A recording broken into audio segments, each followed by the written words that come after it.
When tensions rise between Iran and the United States, the instinct is to treat it as a regional Middle East story.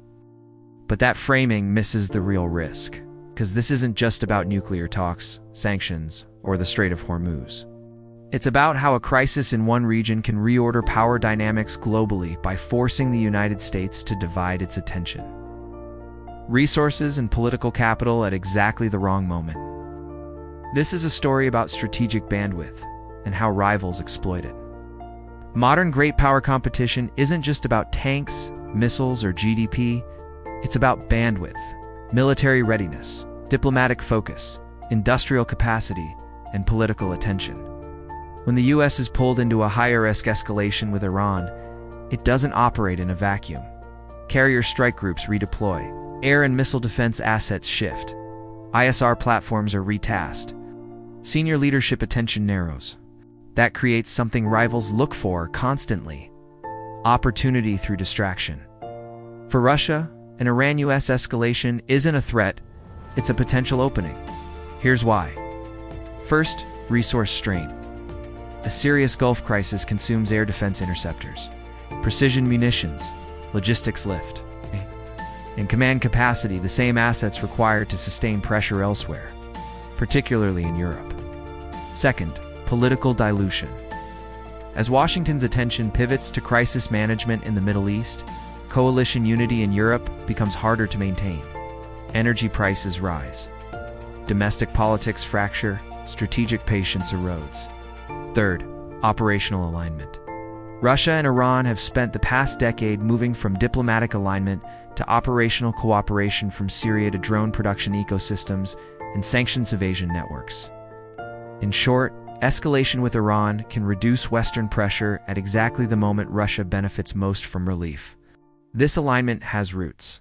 In 2016, Russia used Iranian territory to launch strikes in Syria. Unthinkable during the Cold War.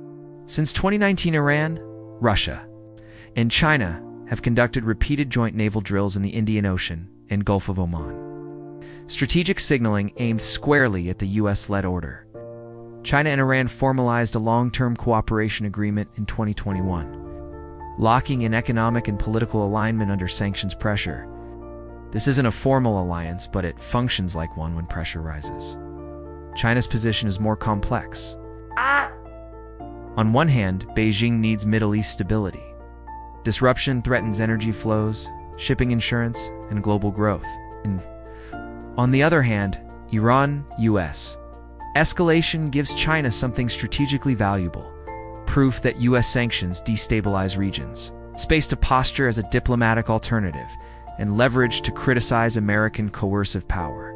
The real danger isn't that China takes advantage, it's concurrency. If tensions spike in the Gulf, while friction persists around Taiwan or the South China Sea, deterrence becomes brittle. Decision cycles compress. Miscalculation risk rises.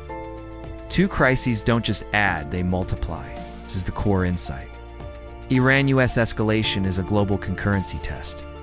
It tests whether the United States can deter in the Middle East, sustain pressure in Europe, and manage competition in the Indo-Pacific, all at the same time. Rivals don't need to coordinate perfectly, they just need Washington to be stretched.